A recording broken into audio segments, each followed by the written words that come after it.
live right here on a Football Friday on the early line on SportsGrid. In fact, it is the final Football Friday of the 2023 National Football League regular season, but the first Football Friday in 2024. It's Ben Stevens. It's Donnie right side, live with you here on the early line, all across the SportsGrid network. That includes sportsgrid.com/watch, where you can find your favorite destination and consume everything all across the grid for the next 3 hours, up until 11 a.m. Eastern Time. DRS, one final weekend in the National Football League regular season. Teams looking to earn a bid to the postseason. Teams looking to claim a divisional championship. Teams looking to improve their seed line to get ready for the NFL playoffs one final time in the regular season. What a Football Friday we have in store.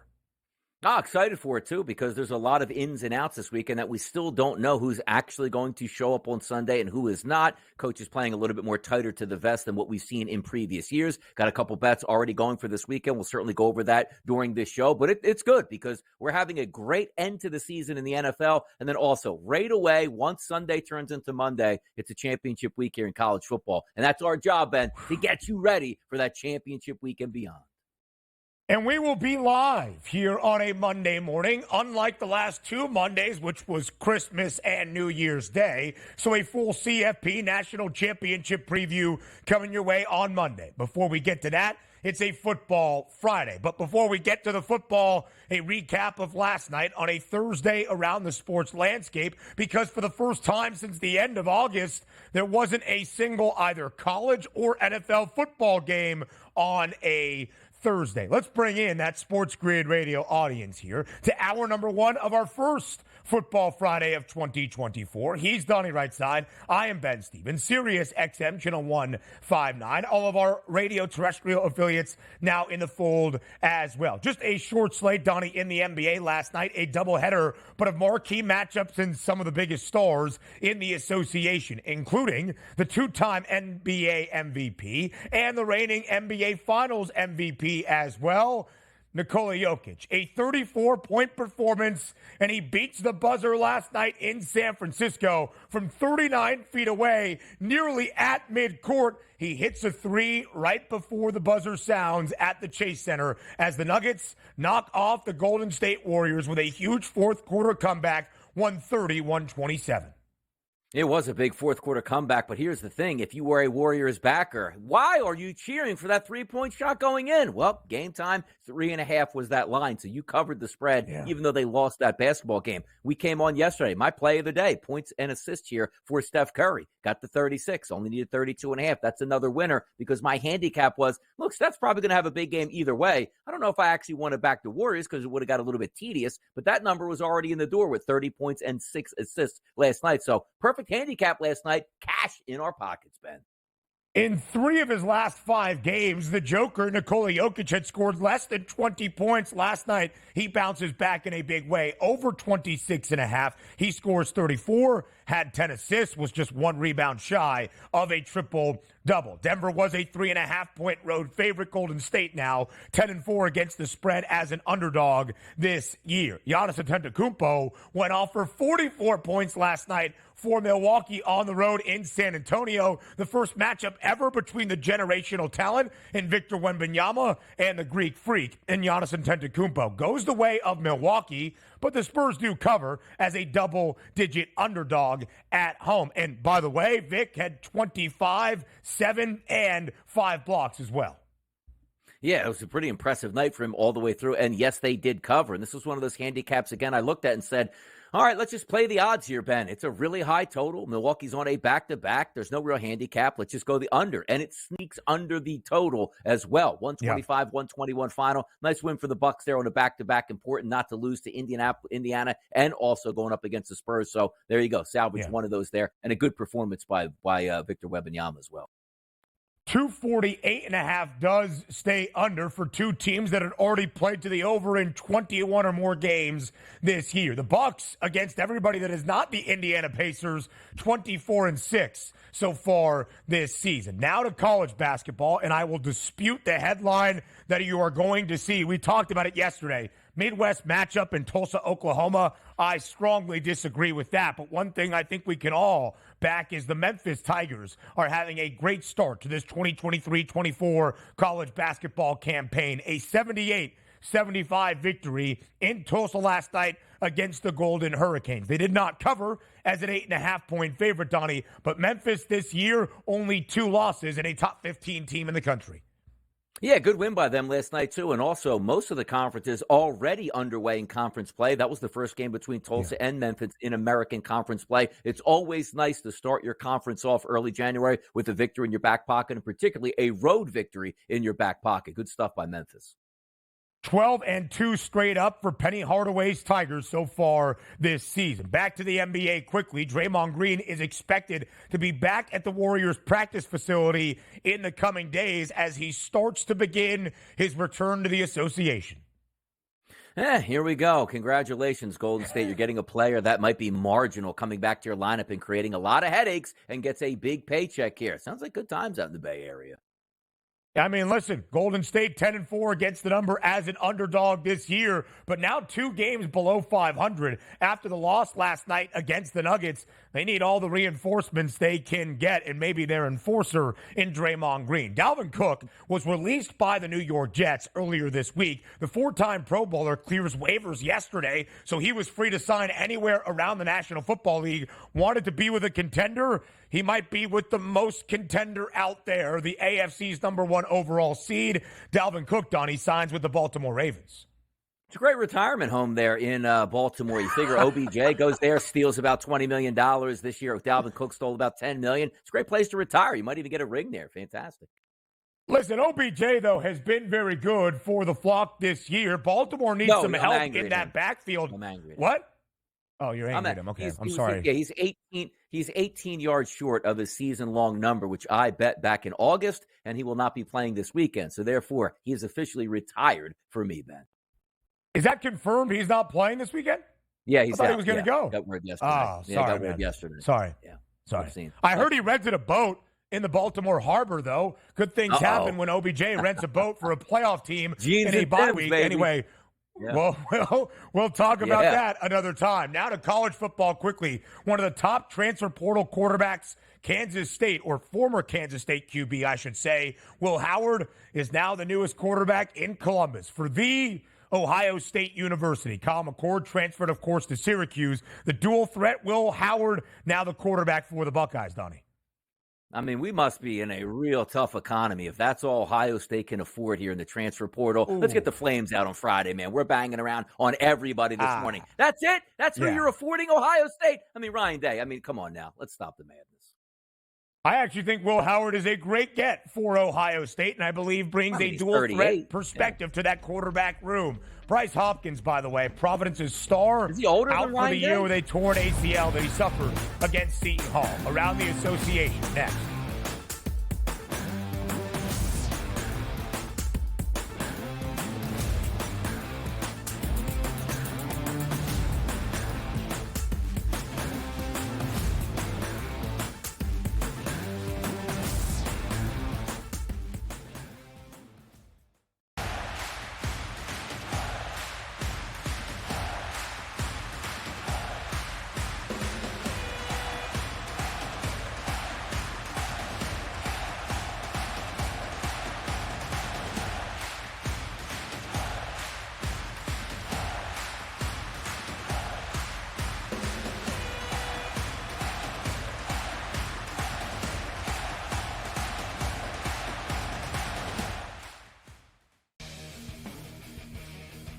It looked like it was going in. It hit the upright and bounced out and did not go in. There's more scoring in an MLS soccer game than there is this Cotton Bowl. The Chargers didn't know what the hell to do with Staley for years. They're a clown show in chief. Denver's got this issue, Gabe. Like, the Chiefs must just be sitting there going, wow, what a bunch of brain trust we work with in this division. Sports Rage Late Night, only on SportsGrid. Quarterback at quarterback. We're going to lay some juice. We're going to have some dog prices, and we're going to go right in the middle. Because I don't know what they're doing. To me, they're in a complete rebuild, Kev. Go run, run, run. That's where overbackers on this 51.5 shot. Right now, we saw a little bit more over money, but it's hovering right around. The winner of this game will be the division I don't favorite. care if they win because all we care about is the money, baby, the money. Pro Football Today. It's smarter to be on SportsGrid. Who are you taking? Well, especially if you know that maybe Kuzma could get moved. Tyus Jones is a free agent. To me, I'm taking Detroit with Case, with Ivy, with Doran, and then obviously Ashore Thompson, and also because of Monty Williams, I know he's a better coach than that. Betting above the rim. Only on SportsGrid.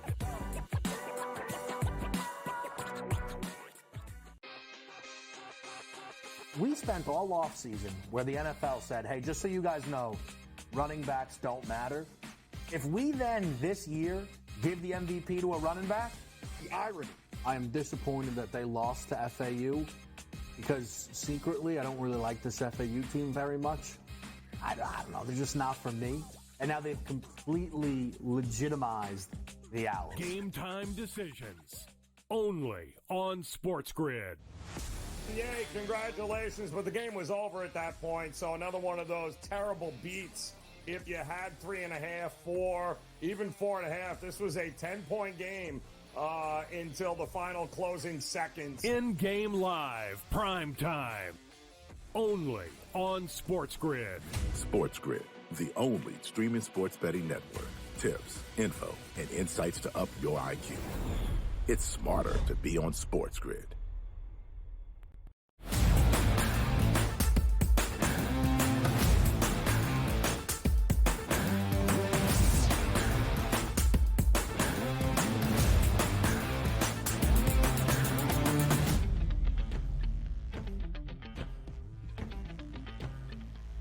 A Football Friday, live right here on the early line. But before we preview Week 18 in its entirety in the regular season finale around the NFL, we go back to a doubleheader last night in the association, recapping what we saw on a Thursday in the NBA. A star-studded matchup late night in San Francisco between the Golden State Warriors and the Denver Nuggets, where Nikola Jokic reminds us all he is the best basketball player on planet Earth. A 34-point double-double, one rebound shy only of a 34-point triple-double, beating the buzzer off the glass he called bank.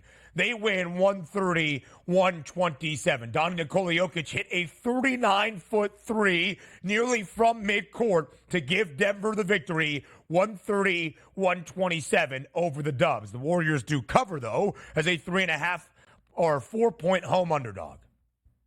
Yeah, you know what the good part about that game was, too? Because obviously you're going to focus on Jokic here. And we talked about it yesterday. Like, why don't you just bet the triple-double, man? Forget about him trying to get to 26 points, 27 points, which he hasn't done that much of lately. And the shame of it would be you would come up one rebound short, which that's probably not the one. That's probably the one if you say, okay, he's going to get his points, obviously 10. But I would bet the rebounds more than the assists because you figure he would just sleep in and get 10 rebounds in that basketball game. It's a shame that left out. But the other guys around him, you had Aaron Gordon drop 30 points in that game. Joel Murray, 25. Watson off the bench for 19. So it wasn't a one-man show out there that you were just taking a look at as, oh, the only guy that we can actually count on in this game is Nikola Jokic. And that is a huge clutch jump shot at the end of the game, if that's what you call it, from the logo banking in that three-point shot. And the one thing that I got a kick out of here, Ben, more than anything, was not that we didn't expect Jokic to have a big game, but it's one of those which, if you saw that highlight, if I told you right now and said, you know what, Jokic banked in that three-point shot, you probably figured he made the shot and slowly walked off the court without even a smile. It was good to see him actually enjoying basketball, which we're led to believe he hates basketball and only loves horses. So you're saying the big man, the multiple-time MVP, the world champion, still vested in a regular season game, making a big shot and having some fun with his teammates here. That's a good sign for the rest of the way here for Jokic. Yeah, absolutely so. Denver had a 7-point lead at the break, Donnie. Then the Warriors came out in the third quarter, routed the Nugs, won the third quarter, 44-24. That was a 20-point margin. So the Nuggets entered the fourth and final quarter down by 13. Defense ticked up. The offense started rolling as well through Nikola Jokic and, of course, the buzzer beater before we hit triple zeros last night inside the Chase Center. Nikola Jokic had scored 26 points or less in 5 consecutive games. That was significant because his points prop entering last night's game against the Dubs was 26.5. He goes well over. It was the first time in a 7-game span that Nikola Jokic did not record double-digit rebounds, coming just one board shy of that number. On the other side, Steph Curry had 30 points for Golden State. Donnie, the Warriors have been a really good underdog this year, 10-5 against the spread, but they've only won outright 3 times as a dog. Of course, you're not favored to win outright when you're an underdog of any metric. They're covering spreads. They're not just winning those games outright. The Nuggets now 15-17-1 against the number. They've been booked as a favorite in all but 3 of their games this year. So Nikola Jokic, nearly a 34-point triple-double, and the buzzer beater win from near midcourt against Golden State last night. Second best price for Nikola Jokic currently to win the Most Valuable Player award in the association, plus 250, only 40 cents behind Joel Embiid, who had a monstrous month of December. JoJo averaged more than 40 points per game, Donnie, in the month of December. It's why Joel Embiid, the reigning NBA MVP, is the favorite at plus 210. It's so wild how you take a look at these standings, too, because we're led to believe the big man doesn't exist in professional basketball anymore. It's a guard-driven league. That's how you get MVP. It's almost like you would think like the MVP award here, Ben, in the NFL is only a quarterback award. Typically, it's only a forward/guard award. But these two guys absolutely getting after it and dominating here and doing it in different ways. The old school Patrick Ewing, back to the basket, low block, power dribble, and a dunk. That's not what these guys do. They drop 3-point shots. They get assists here. They rebound. They run the court. It's an exciting time in basketball where we're led to believe they're supposed to be the dinosaurs aging out of existence in professional basketball, and that's not the case here. Both of those guys worthy contenders, and it looks like, Ben, down the stretch, they'll be fighting for yet another MVP award between the two of them. Shai Gilgeous-Alexander not far behind at 4-1. Luka Doncic's fourth best price at plus 500. And then everybody else has 4 digits in their price, including Giannis Antetokounmpo. We'll look at the Milwaukee Bucks in just a moment. Individual award race to the overall odds to win an NBA championship this season. The Celtics still the favorite at plus 320. The Nuggets only a buck behind at plus 420. The Bucks there at plus 460. Donnie, that group of 3 separated by less than $1.50. The Suns, the 4th shortest price at 11-1. Phoenix did have one of those 3-digit prices before the year got underway. Now it's only a trio of teams with 3 digits in their number to win a Larry O'Brien trophy. The Western Conference, for me, Ben, much more intriguing than the East. Even though there are 2 heavyweights in the East, I just think the heavyweight champion in the East is going to end up being the Boston Celtics. But you can probably sell me, Ben, on 5 or 6 teams in the West. They say, hey, look, come April here, this is going to be the team that's going to take over the Western Conference and win it and get to the NBA Finals. I'm looking forward to that stretch because we brought it up yesterday with Coach, right? You're taking a look at the Minnesota Timberwolves. You take a look at OKC. 2 teams that aren't supposed to be there at the top of the standings. That adds extra intrigue here. You know, you take a look at the East. We knew it's the Celtics. We knew it's going to be the Bucks, but we didn't know coming into the season how good those 2 young teams would be in Minnesota and OKC. Love that Western Conference race. It'll be fun to talk about all the way through.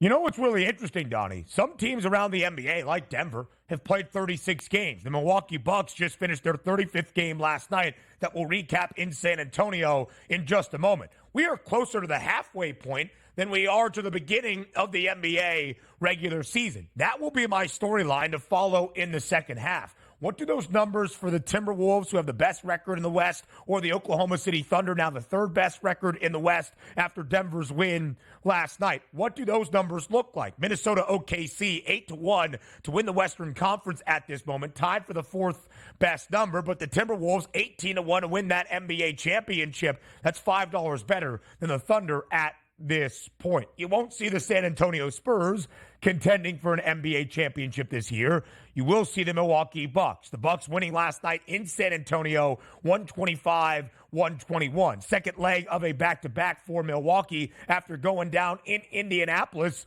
for the 4th time out of 5 to the Pacers this year, but they bounced back with a 4-point road victory in San Antonio. And that was the matchup last night. 2 freaks of nature, literally, the Greek freak in Giannis Antetokounmpo and the 7-4 Victor Wembanyama. Both players had a huge game. Giannis 44 and 14 for Milwaukee. Wemby 27 points, 9 boards, 5 blocks for San Antonio. The Spurs cover as a 10.5-point underdog, only losing by 4, but the Bucks do pick up the victory last night. Yeah, baby steps. I guess we're talking about here for the San Antonio Spurs. 2-15 at home for a young basketball team. At least that's where you're supposed to win some of your games before you get pounded on the road. But Giannis Antetokounmpo was great last night. One of those games that he was ultra efficient too, Ben. 19 of 28 from the field, which included 2 of 3 from three-point range. And we do see him technically struggle at the free throw line a lot. But how about this? Scored 44 points. What do you usually look towards, especially with like Joel Embiid? Hey, he had a 50-point night. Well, he went 17 of 18 from the free throw line, only making 4 free throws last night for Giannis, and a 44-point effort was pretty interesting here. And also 7 assists, 2 steals, and 1 block. He's the total package, and we know that, but I need to see more of the Milwaukee Bucks rest of the squad here, because at least Lillard, 10 of 19 from the floor, which he has a tendency to shoot like 6 of 20 on most nights or every other night here. That's a good win for the Milwaukee Bucks on a back-to-back, even if it is against the lowly Spurs. Those are tough travel environments to handle. Yeah, both teams pretty much where they've been all year long. The Bucks as a favorite in all but one game. The Spurs as an underdog in all but one of their 34 games now. San Antonio 13-20 against the number as an underdog. Milwaukee 14-19-1 ATS as a favorite. A total of 248.5. Barely stays under. Now, as Donnie shared, San Antonio has only won 5 of their 34 games this year. It's why Chet Holmgren is now the odds-on favorite, playing for Oklahoma City, and it's why Victor Wembanyama has the second best price to win the NBA Rookie of the Year award. More on the early line coming your way next.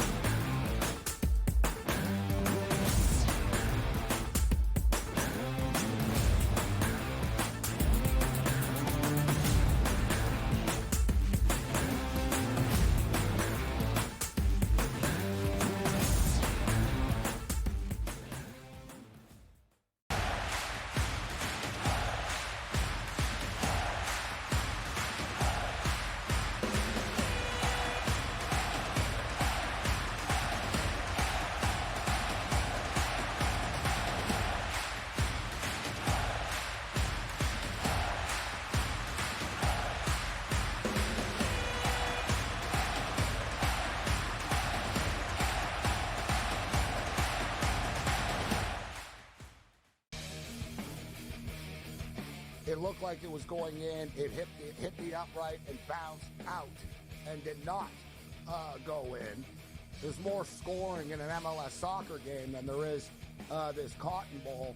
The Chargers didn't know what the hell to do with Staley for years. They're a clown show in Chief. Denver's got this issue, Gabe. Like, the Chiefs must just be sitting there going, wow, what a bunch of brain trust we work with in this division. Sports Rage Late Night, only on SportsGrid. Quarterback at quarterback. We're going to lay some juice. We're going to have some dog prices, and we're going to go right in the middle. Because I don't know what they're doing. To me, they're in a complete rebuild, Kev. Go run, run, run. That's where overbackers on this 51.5 shot. Right now, he's a little bit more over money, but it's hovering right around. The winner of this game will be the division favorite. I don't care if they win, because all we care about is the money, baby, the money. Pro Football Today.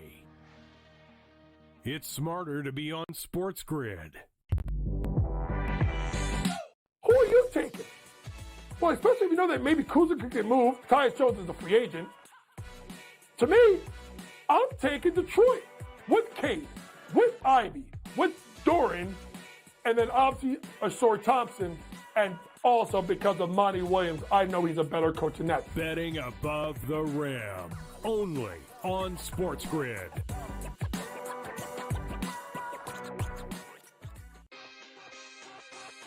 We spent all offseason where the NFL said, hey, just so you guys know, running backs don't matter. If we then this year give the MVP to a running back, The irony. I am disappointed that they lost to FAU because secretly I don't really like this FAU team very much. I don't know. They're just not for me. And now they've completely legitimized the Owls. Game time decisions, only on SportsGrid. Yay, congratulations, but the game was over at that point, so another one of those terrible beats. If you had 3.5, 4, even 4.5, this was a 10-point game until the final closing seconds. In-game live, prime time, only on SportsGrid. SportsGrid, the only streaming sports betting network. Tips, info, and insights to up your IQ. It's smarter to be on SportsGrid.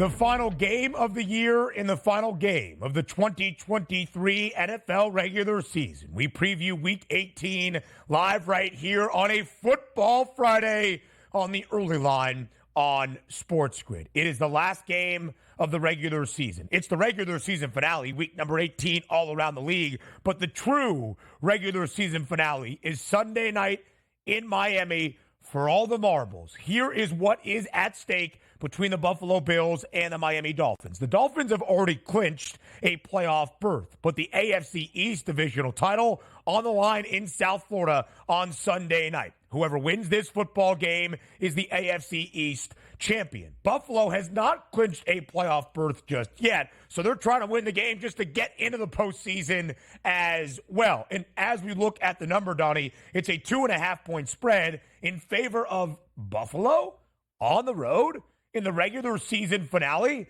in Miami. Let's start there, Donnie. For the game of the year, for the last time in the regular season in 2023's NFL campaign, are you surprised to see the Bills as a 2.5-point road favorite in Miami? No, I'm not. Number one, the Buffalo Bills hammered the Miami Dolphins earlier in the season. I get it. And also, the Buffalo Bills had some missteps all the way, but the one team playing better football right now is the Buffalo Bills. But also, more importantly than that, is actually the healthier team right now is the Buffalo Bills. The Miami Dolphins last week, and we'll start on that same topic of why they're favorite. I said to myself, my best bet last week on the Pro Football Today show on Sunday was the Baltimore Ravens -3 over the Miami Dolphins. Because I tried to take out of the equation of, all right, who's banged up, who's not banged up, who needs the game more. Obviously, the Miami Dolphins wanted to win that football game because they had a chance at the number 1 overall seed. But human psyche starts to kick in. Hey, we're going into the house of maybe the best team in the NFL. Boy, if we win this, it will be great, but I hope we play decent. I hope we don't get injured, and I hope we can go home and beat the Buffalo Bills, because that would be a fall from grace, saying we could be the number 1 seed and fall into the 6th seed in the AFC. That would be devastation. And the worst case scenario, Ben, happened last week. You went to Baltimore and got embarrassed, which is terrible for your psyche. You also went in there basically with a half-loaded pistol without all of your weapons there. And then you lost your best pass rusher in that football game, and also a cornerback here in Xavier Howard that hasn't practiced this week as your number 2 guy. So not only are you coming into this game wounded, you're also not even playing your best football at the same time. Your saving grace could be what? You're at home at this point? But I don't think anybody's looking at the Miami Dolphins as like, hey, this is the team, Ben, that we saw in week 6 running on full cylinders. This isn't that team. The Dolphins won their very first game of the 2023 NFL regular season way back in September on the road in Los Angeles against the Chargers. Miami booked as an underdog that day. They have been booked now as an underdog 4 separate times from that moment.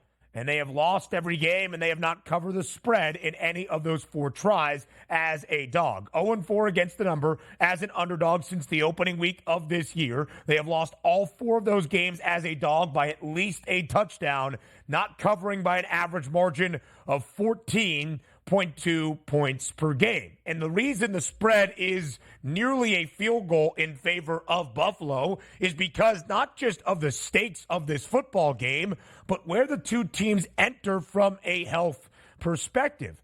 Miami is leaking oil, as Donnie said, in a big way. Now, Buffalo as a favorite this year has not been great, 5-8 against the number. Its record against teams with a winning record is just 4-2 straight up, 3-3 against the spread. But Buffalo enters with positive momentum. Miami is anything but. Bradley Chubb now out for the year for the Dolphins as well. So again, at stake in this football game, the AFC East divisional crown. Whoever wins it will also wrap up the number 2 overall seed in the AFC. As we compare these two teams, Donnie, Buffalo averaging nearly 27 points per game this year. Miami, the best scoring offense in the National Football League, north of 30. If Buffalo wins, they'd be 11-6, the same record for Miami. If the Dolphins do lose, they fall out of the AFC East lead. They will not be the 2 seed, but they have already earned their playoff berth. They would just fall down to the 6th seed in the AFC postseason standings.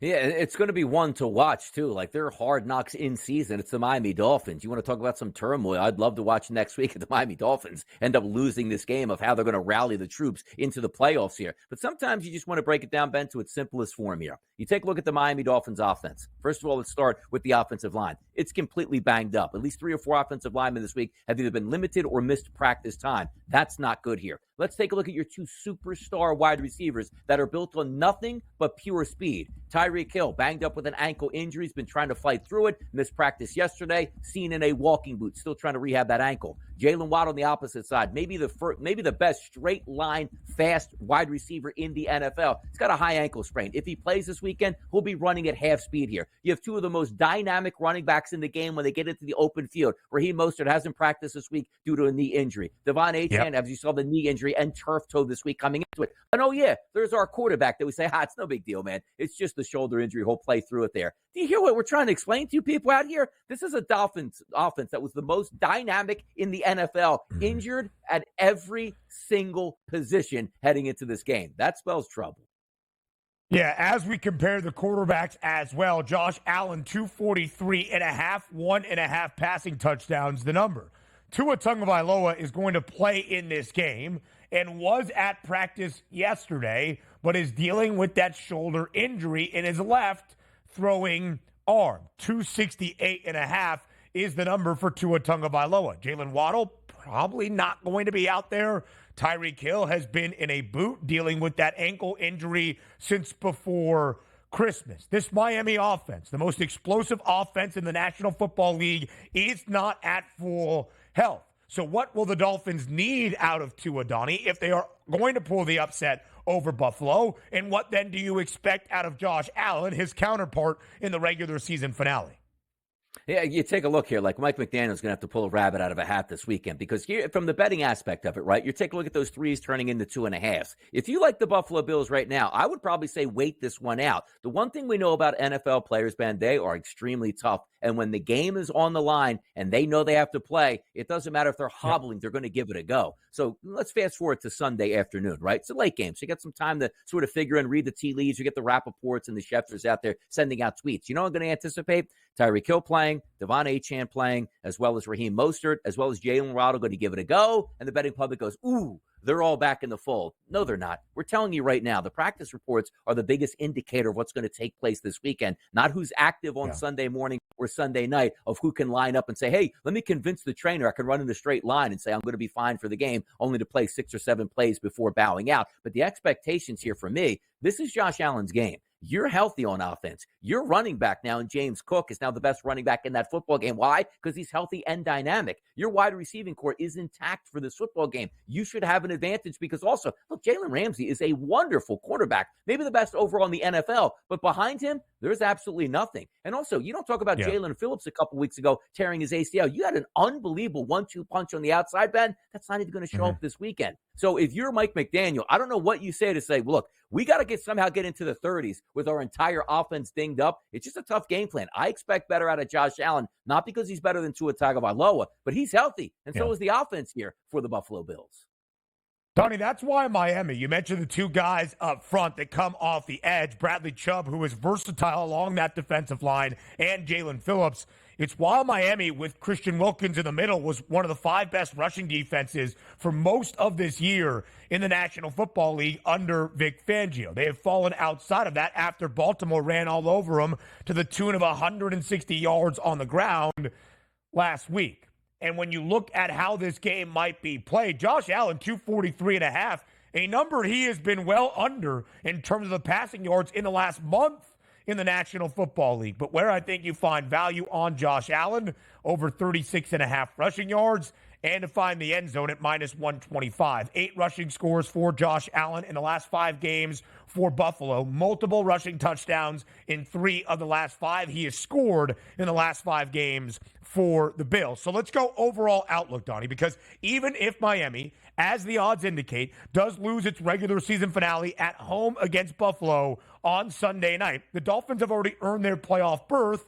They would just fall to the 6th seed line in the National Football League, which more than likely, again, if things go chalk this weekend, Miami would be on the road opening weekend of the postseason in Kansas City. Not great for the Dolphins as an underdog. Buffalo would be the 2 seed, taking on more than likely either the Colts or the Texans. Donnie, what do you make of the overall outlook of both Buffalo and Miami if the Bills win and both see the postseason?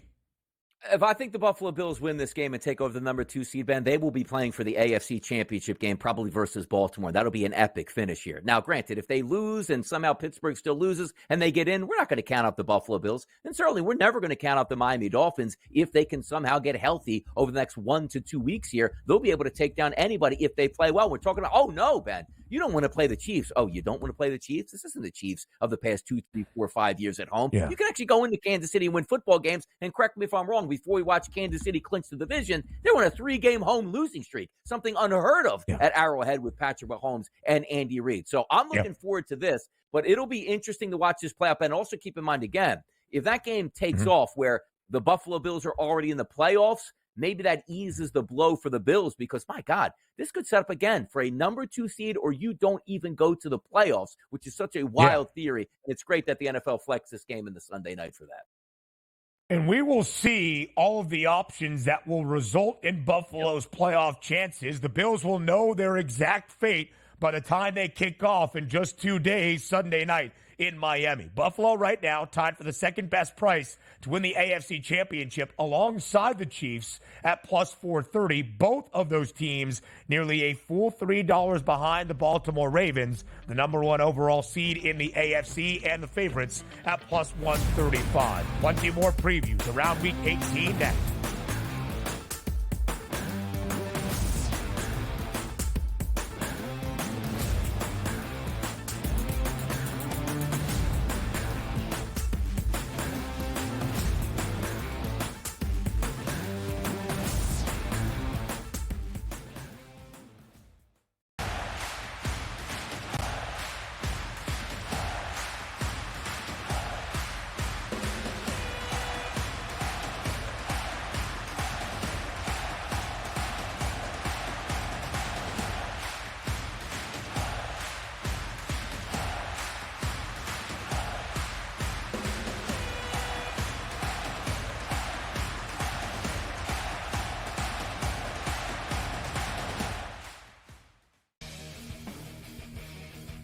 It looked like it was going in. It hit the upright and bounced out and did not go in. There's more scoring in an MLS soccer game than there is this Cotton Bowl. The Chargers didn't know what the hell to do with Staley for years. They're a clown show in chief. Denver's got this issue, Gabe. Like, the Chiefs must just be sitting there going, wow, what a bunch of brain trust we work with in this division.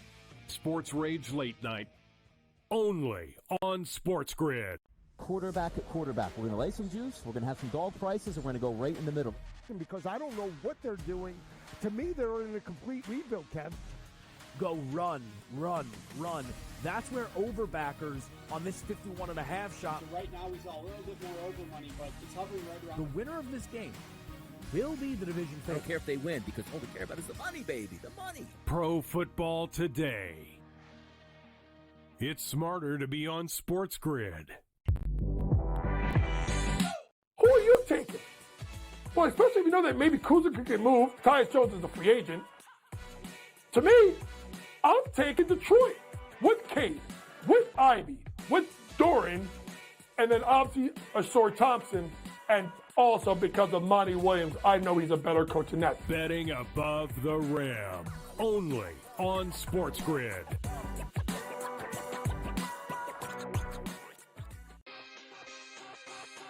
We spent all offseason where the NFL said, hey, just so you guys know, running backs don't matter. If we then this year give the MVP to a running back, the irony. I am disappointed that they lost to FAU because secretly I don't really like this FAU team very much. I don't know. They're just not for me. And now they've completely legitimized the Owls. Game time decisions, only on SportsGrid. Yay, congratulations, but the game was over at that point, so another one of those terrible beats. If you had 3.5, 4, even 4.5, this was a 10-point game until the final closing seconds. In-game live, prime time, only on SportsGrid. SportsGrid, the only streaming sports betting network. Tips, info, and insights to up your IQ. It's smarter to be on SportsGrid.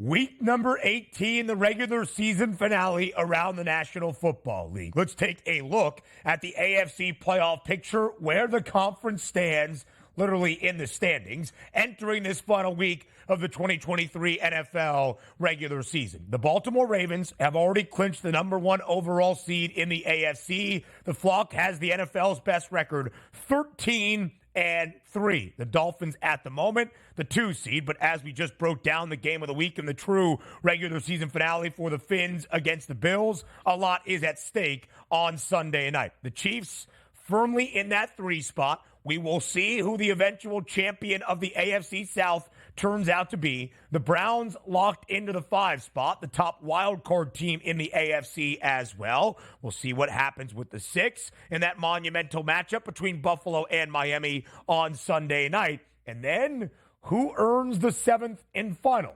AFC postseason position? We'll discuss that right here, right now, because week number 18, Donnie, has a full Sunday slate, 14 games, but that means we got 2 on Saturday, a doubleheader to start the end. The kickoff of week number 18 on Saturday, first game up in AFC North rivalry in Baltimore between the Ravens and the Steelers. As we shared yesterday, Baltimore already clinching that number 1 overall seed. Lamar Jackson's not going to play. Odell Beckham Jr. not going to play. Many of the regular starters for the Ravens will get an extra week of rest before their bye week and an extra week of rest to start the postseason. Because of that, the line is in favor of Pittsburgh. The Steelers, a 3.5-point favorite on the road in the Charm City. Pittsburgh needs a win and then some help, Donnie, around the rest of the conference to be an AFC playoff team. Yeah, and this is a good spot here for the Pittsburgh Steelers because they know what's in front of them. They know they have to win, have a legitimate chance to get into the playoffs. Nobody else is around. You have to scoreboard watch and see what's going on and maybe plays with your mind where, oh, we're only up 7 points late, but this team's down 14. Why should we play the rest of the way? It's only one goal in hand here for the Pittsburgh Steelers. That's to win this football game. It's only one goal for the Baltimore Ravens. Let's hurry up and get through this week here, take our bye week, and get ready for maybe a Super Bowl run, which we're the best team in football right now. Now, granted, the one thing that we always want to understand here as a betting public, when we hear resting their starters, it's not college football. It's not like Florida State where they go, okay, our top 2 lines are going to be down here. Where do we go from here? You can't do that in the pros because you still have to have players play, and you don't have an unlimited roster of 100 guys that you can use. So what that means is your top 3 offensive linemen probably won't play. Your top 2 running backs probably won't play. Your top 2 wideouts will probably be on the bench. Your MVP quarterback will not play in this game. Your top 2 pass rushers will not play. Your top 2, see where I'm going here? You're still going to have starters out there, but just the tops won't be there. But how many times do we talk about the Baltimore Ravens in the preseason? Don't care. We want to win, even if the game technically doesn't matter. This is ingrained in our culture here. When there's a football game to play and it needs to be in a competitive environment, we don't care. We want to win. But having said that, there is a difference between a team shooting for the Super Bowl that just doesn't want to get injured and probably isn't putting together much of a game plan, and a franchise like the Pittsburgh Steelers that is going to have to treat this game like the Super Bowl. I don't love the Pittsburgh Steelers, man, but you know what? They've woken up on offense with Mason Rudolph. They're now a viable offense, both passing and also rushing here. It's amazing what a decent quarterback or decent quarterback play can do. I look at it that way. I didn't take the side in this game, but I did take a money line parlay this weekend that does start with the Pittsburgh Steelers under the premise, I need to win this game versus I don't care about this football game. I'll take the team that needs to win and has a decent offense now in the Pittsburgh Steelers. And here are the playoff paths for Pittsburgh. A Steelers win, a Buffalo loss, they are in. A Steelers win on Saturday, a Jacksonville loss or tie, the Steelers are in. And then a result that incorporates the second game of the 2, the finale of the doubleheader on Saturday between Houston and Indianapolis. As it stands for this AFC North rivalry between the Steelers and the Ravens, Pittsburgh as a favorite this year, just 3-3, Donnie, both straight up and against the number, not covering by an average margin of more than 8 points per game. Baltimore's been an underdog twice. They knocked off the Bengals week number 2, the Niners in Santa Clara on Christmas night. This is not the Ravens team we saw in the previous 2 games as an underdog. But one thing we do know, with 2 very long tenured head coaches for each of these respective franchises, Mike Tomlin with the Steelers since 2007, John Harbaugh with Baltimore since 2008. As an underdog, these teams cover and these teams fight. And under John Harbaugh, Baltimore takes the preseason very, very seriously. They will be full gas in trying to win this game. It's just, is the motivation and talent level equal to Pittsburgh needing to win this game to keep their playoff hopes alive? Baltimore has covered in 62.5% of the games as an underdog under John Harbaugh since he took over the helm in 2008. Now, I do believe Pittsburgh wins, Donnie, but this is an AFC North rivalry where these two teams know each other very well. The last 7 games between the Ravens and the Steelers decided by a touchdown or less. 4 of the last 5 games, it's been a field goal or less. I think that hook could come into play tomorrow in the Charm City. Yeah, no, and that's exactly why, Ben, I said I don't want to mess with that here because you're also taking a look at a rainy/snowy environment, which is always going to favor a lower scoring game, which means what's the chances of the Pittsburgh Steelers blowing out the Baltimore Ravens, particularly when the Ravens have a mobile quarterback and the Pittsburgh Steelers don't have that one. So the 3s, 3.5s, I took that completely off the board. I'm just looking at this saying, I don't care how you win, just go out and win this football game. Low scoring, ugly, it doesn't matter. 21-20, 14-13, who cares? I just think the Pittsburgh Steelers will win this football game. And we've seen in the past where teams blow it in weeks 18 and, I thought we were supposed to win or had to win. We've seen it done multiple times. But I'm just going to play the cards that say, look, there's bigger things on the horizon for Baltimore. Like, we're not even worried about, hey, some weird cockamamie circumstance where Baltimore doesn't have the 1 seed and they still might have to play a little bit to get that. No. We know they're in it. They're number 1. They're headed towards the playoffs. I'll take the Steelers here. AFC title favorites, the Baltimore Ravens, at plus 135. Week 18, Donnie, across the NFL, pretty representative of what we have seen at the quarterback position throughout the 2023 NFL campaign. It's Mason Rudolph for the Steelers against Tyler or Snoop Huntley for the Baltimore Ravens with a playoff berth potentially on the line for the Steelers. Part of that is because of rest for the Ravens. We will see that in many spots around the NFL in week number 18. Part of that is because of significant injuries to the quarterback position. That's why Mason Rudolph is starting. He's pretty much earned the job, even though Kenny Pickett is trending in a positive way to be back and healthy. That's the first game up of the Saturday doubleheader tomorrow. The finale of the doubleheader, the nightcap in Indianapolis, an AFC South showdown with a playoff berth on the line. It's the Texans and the Colts. Win, and you are in. The winner of this game, Donnie, will earn a playoff berth into the AFC. A couple of other ramifications we'll discuss in just a moment. But Houston, a very slight favorite. 1.5 in Indy, minus 116 on the money line. But minus 102 on the other side for Indianapolis, an over-under of 47.5. Donnie, this is what you want for a Week 18 regular season finale. Win and you are in, and the money line difference is only 14 cents between two divisional foes. Yeah, this is a true coin flip here. It really is. And who would have thought that C.J. Stroud and Gardner Minshew would be battling it out in Week 18 for a playoff spot on the line? Not very many people would have had that there on their bingo cards. Now, the interesting part's going to be is last week you saw a 26-3 victory here for Houston over the Titans. The Titans certainly imploded. That was a nice win for Houston. But the offense still a little bit dormant here, Ben. 111 yards on the ground, which is fine, 4.0 yards per carry. But you take a look at the yards in the air, 201. Now, what we've been used to here for that Houston offense is really high flying on offense and using their offense as opposed to their defense to win games more in shootouts here. But if you take a look, and I understand that C.J. Stroud has missed a couple games, but it's 264 versus the Denver squad that you beat 22-17. Then 54 yards, 192, 178, and finally with C.J. Stroud back 201. Now, granted, Tennessee is always going to try to muck it up and slow it down. You take a look at Cleveland. Cleveland does have, obviously, a really good defense here, so some things get a little bit mixed here. The one thing that we do know, the Colts don't have a sensational defense. This game is played in a dome, and I like both of these head coaches being aggressive with offense. Even though DeMeco Ryans is not an offensive coordinator, he's letting the offensive coordinator know, yes, 4th and 1, we're going for it. Shane Steichen will go for it anytime, anywhere on the field, as you saw last year when he was the Philadelphia Eagles offensive coordinator as well. So for myself, I think this is a true coin flip of a game. But the one thing I'm actually confident in, this game's being played in a dome. We should have an up and down tempo in this one between two offenses, not relying on their defense to win a football game. I actually think we get a high scoring game in a win and get in scenario. I'll take the over as opposed to a side in this game. The Colts, the most overs in the NFL this year, 11 of their 16 games so far have hit the over. Here's what is at stake. Again, win and you are in. Normally, Donnie, I mentioned the trends, right? Against the spread.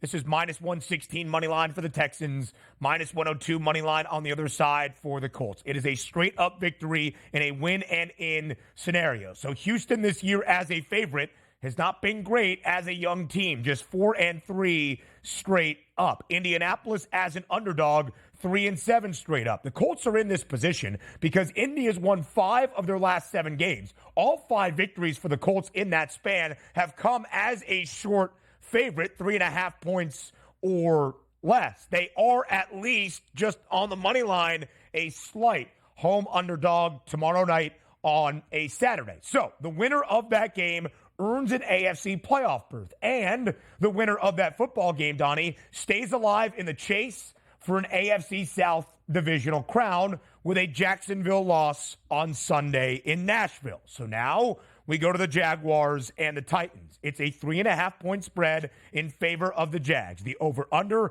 is at 40.5. Quarterback questions really on both sides, but we focus on Jacksonville. With a win for the Jaguars, they claim their second consecutive AFC South divisional crown. Trevor Lawrence has been a limited participant at practice. Let's start there. Do you think Trevor Lawrence plays on Sunday in Tennessee? And if he does, or even doesn't, will Jacksonville win the AFC South with an outright victory over Tennessee? Going to be hard to tell Trevor Lawrence, you're going to sit this game out when if we win it, we're going to win the division, have a home game in the playoffs here. But to be honest, I actually don't care who plays quarterback here for the Jacksonville Jaguars. Why? Because it doesn't matter who your quarterback is, because the quarterback on the opposite team probably going to stink out loud in this football game. And you're lucky that you're playing Tennessee here, who already bottomed out last week, as we just talked about the Houston Texans crushing that football team. And what did the Tennessee Titans show up with? 3 points on offense. That probably is going to be similar this weekend. As long as you're the Jacksonville defense and you don't just implode in this game, and let's just say you hold the Tennessee Titans here to under 14 points or a maximum of 14 points, you're going to win no matter who your quarterback is here. So if I'm playing the long game with Doug Peterson, I should have confidence in my team is better all the way around, and my quarterback, no matter who it is still going to be better than the quarterback on Tennessee's side. Why risk Trevor Lawrence? If one more week gets him back to full functionality, that's where you can make a playoff run here with a home playoff game. I would sit Trevor Lawrence one more week here. But again, it's hard to tell your franchise guy, hey, buddy, you win, we're going to win the division. I'm going to trust the backup here because I don't think you're 100% right. That's tough to sell. The question for me, Donnie, like you, is on the defensive side of the football. What do the Jaguars bring to this game? I don't really think it's decided by the quarterback spot, but with Trevor Lawrence missing the first game of his NFL career last week, if he's even 90%, 85%, he plays on Sunday in Tennessee. Jacksonville has covered in all 9 wins that they have had this season as a favorite, 7-3 against the spread. Tennessee as an underdog, 5-7-1 ATS. It's win and a second consecutive AFC South divisional crown for Jacksonville and a home playoff game next weekend. What's wrong with the Los Angeles Lakers? We talk about it next.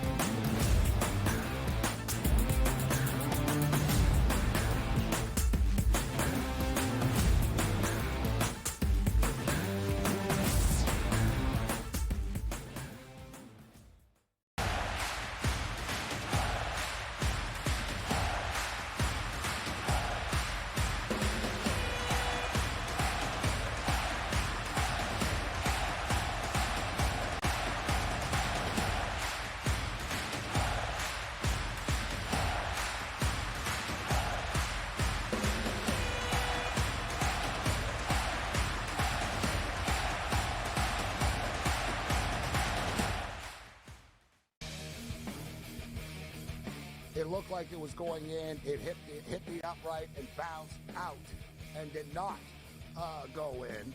There's more scoring in an MLS soccer game than there is this Cotton Bowl. The Chargers didn't know what the hell to do with Staley for years. They're a clown show in Chief. Denver's got this issue, Gabe. Like, the Chiefs must just be sitting there going, wow, what a bunch of brain trust we work with in this division. Sports Rage Late Night, only on SportsGrid. Quarterback at quarterback. We're going to lay some juice. We're going to have some dog prices, and we're going to go right in the middle. Because I don't know what they're doing. To me, they're in a complete rebuild, Kev. go run, run, run. That's where overbackers on this 51.5 shot. So right now we saw a little bit more over money, but it's hovering right around. The winner of this game will be the division I favorite. don't care if they win because all we care about is the money, baby, the money. Pro Football Today. It's smarter to be on SportsGrid. Who are you taking? Well, especially if you know that maybe Kuzma could get moved. Tyus Jones is a free agent. To me, I'm taking Detroit with Case, with Ivy, with Doran, and then obviously Ashore Thompson, and also because of Monty Williams, I know he's a better coach than that. Betting above the rim. Only on SportsGrid.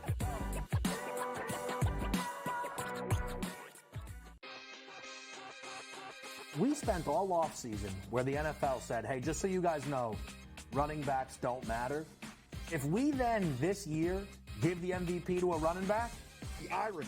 I am disappointed that they lost to FAU because secretly I don't really like this FAU team very much.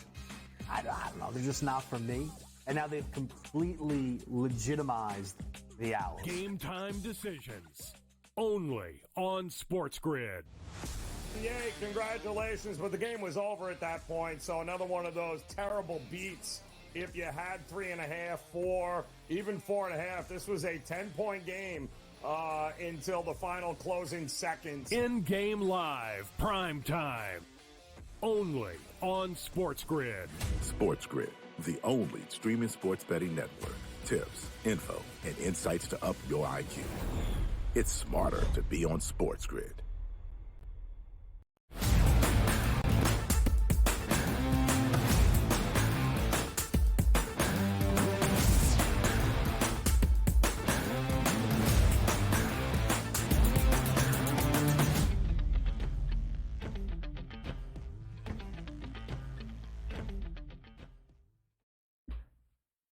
We're live right here to end out our number one fun times in the commercial break. Live right here on the early line on SportsGrid. What happens after you win a championship in December with a full NBA regular season still to play? Well, the Lakers are finding that out right now. In the first ever in-season tournament in the history of the NBA, LeBron James and LA won the first ever NBA Cup. Take that, Michael Jordan.